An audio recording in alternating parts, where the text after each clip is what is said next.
So what's possibly the most difficult part about publishing a YouTube video? And for some, it may be the idea. Some, it may be the recording. It may be the editing. It could be a variety of things. But I think for most, what is required, no matter what, is a title and thumbnail. The title, pretty self-explanatory. The thumbnail, well, that's where things can kind of get a little bit tricky. And so YouTube has rolled out this new test and compare for thumbnails. And not everybody has it. I don't have it. And honestly,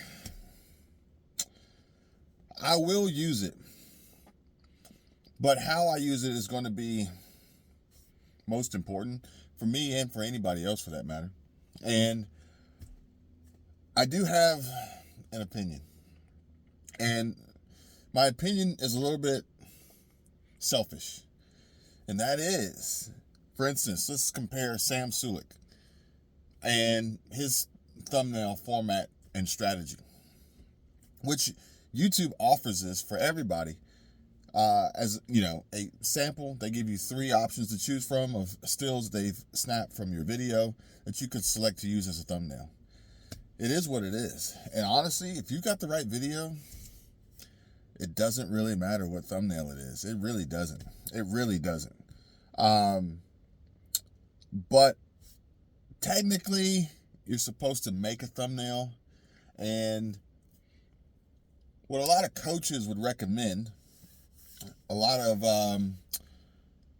gig workers would suggest and offer to you would be the services or the creativity of using Photoshop or Canva or Midjourney or whatever you want to use to create a thumbnail.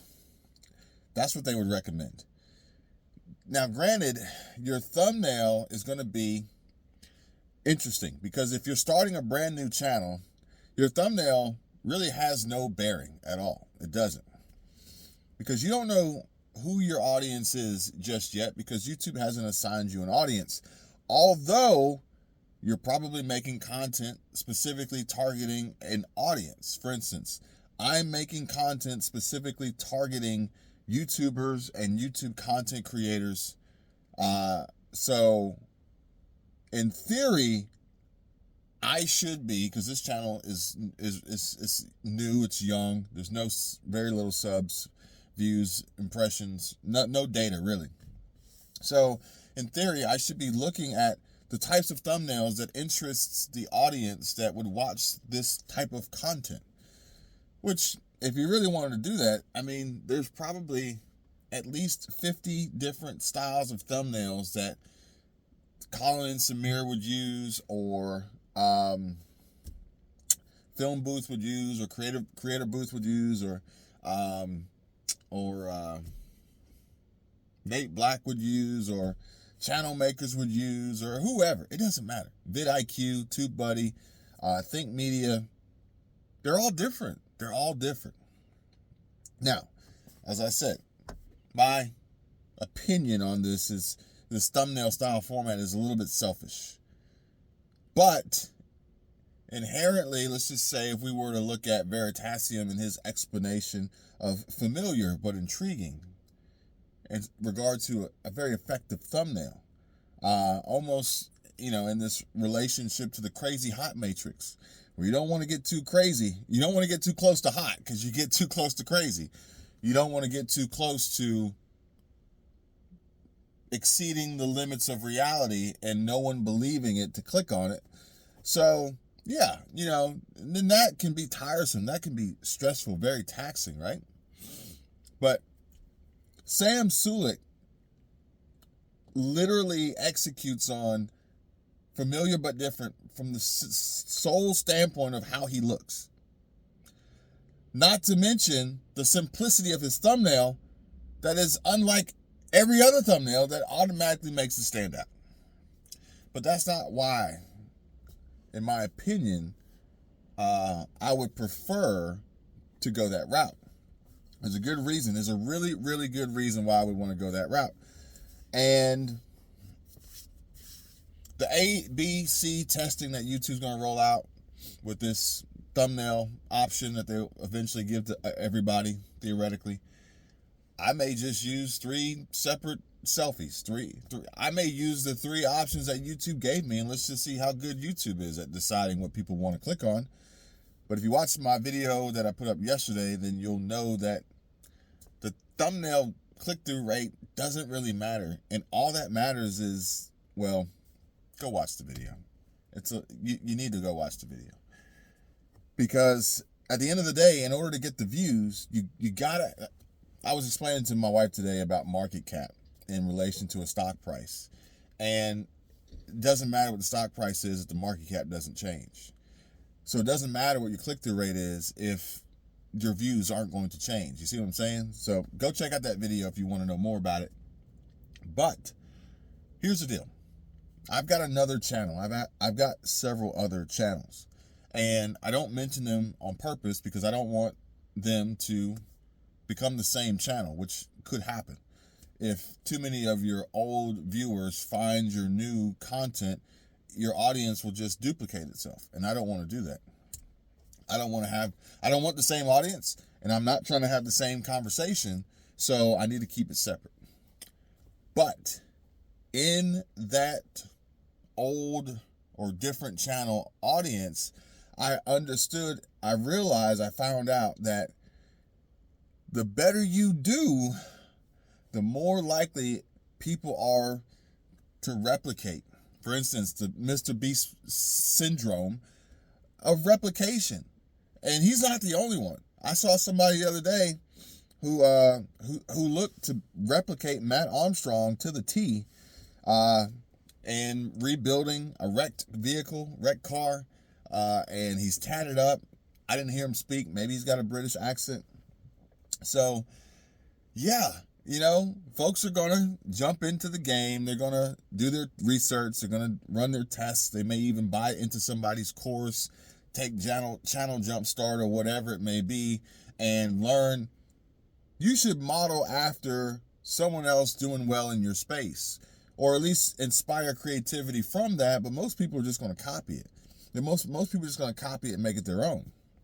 So this is why I would be hesitant to use the ABC YouTube thumbnail testing feature to test multiple created thumbnails, which can be very time consuming and very expensive if you're outsourcing it. So I was listening to a track today, and it was an old track. It was Lil Wayne, Future, and I think Birdman. It was Tap Out.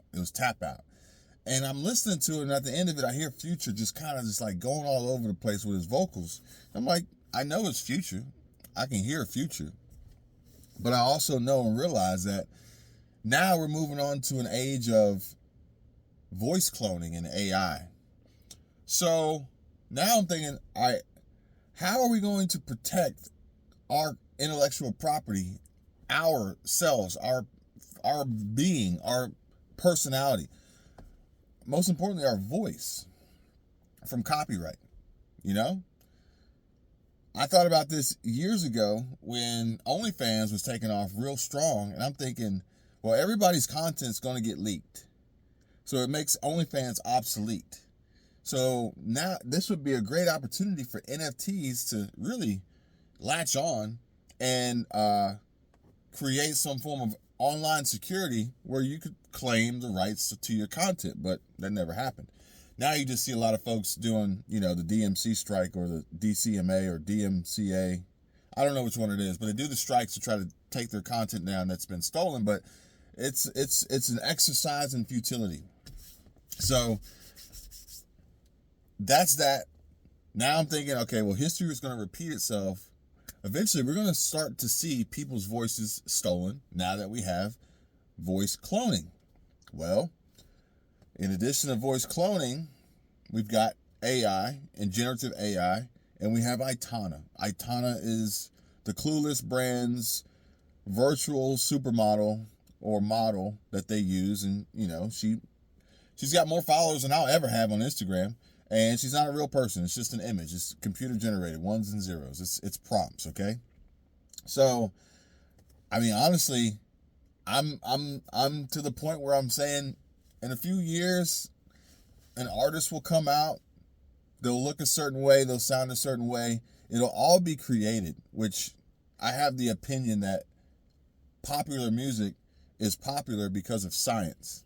And I think that there are some folks out there who have scientifically figured out how to make Harry Styles pop, how to make Taylor Swift pop, how to make Drake pop, how to make whoever they want pop, because they know the science behind what triggers people's emotions and brains and minds. I mean, we're to the point now where science can tell you the best fragrances that you would want to wear based on your DNA.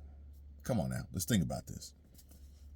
But we're getting a little far off here. I don't want to scare you guys too early in this channel growth, but this is what happens up here, okay?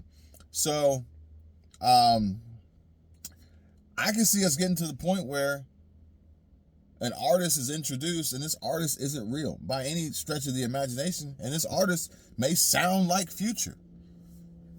So now I'm thinking, well, Future's going to have a hard time. Some of these folks with these very, very, super unique and distinguishable voices, we're going to see some serious lawsuits and some claims coming up soon with this situation. Granted, someone will make a voice that sounds a certain way, but they won't model it after Future, only to realize that it sounds like Future, so the legal battles will ensue. But the problem is just that, copying and cloning and replicating for your own benefit and not necessarily giving any credit to the original creator, which is quite possibly why so many folks are getting burned out on YouTube and quitting. But I digress. Because ultimately, this comes back to the thumbnail.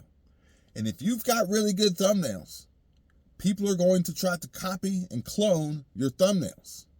But if you're Sam Sulek, they can't. Well, I mean, they could, but it'd be really hard and kind of sketchy to do that, you know? You see what I'm saying? Therefore, I'm just going to keep making thumbnails with my mug, and that's it. And if my videos start to catch on, and they start to move, and they start to do well, and people get used to clicking on my face for the thumbnail, then I'm good. But I also realize that I don't have to then struggle with this Mr. Beast syndrome of fighting my competition, that this monster that I've created because I'm doing so well and they're copying my style, when at the end of the day they can't, because I'm one of one. I'm technically one of zero at that point if I were to take a page out of Alex Hormozy's book. So that's why I don't really care about YouTube's thumbnail A and B and C testing when it comes out. And I have my opinions on the algorithm, on the platform, on how videos are viewed and served, and how channels grow. And I would much rather go down the path of securing my future and my channel and my identity by doing that now than waiting till later and being tagged with that thumbnail style with my channel, being put in that box, painted into that corner, pigeonholed by the platform and the algorithm, and then seeing someone else steal what I create or mimic or model after and make it really, really close, that I then have to compete with myself or reinvent myself or relearn and reteach my audience when I can do it from the start. And all I got to do is when I'm done with my video, just take a thumbnail and I'm ready to go. Seems pretty simple. Seems like a no-brainer. And it will save you a lot of money if you're paying and outsourcing to have your thumbnails created. So just wanted to share that with you guys. Interested to know what you guys think. I know there's no end all, there's no be all. It's all opinion. It's all relative. But that's just my thoughts and opinions on thumbnails for YouTube. Thanks for watching.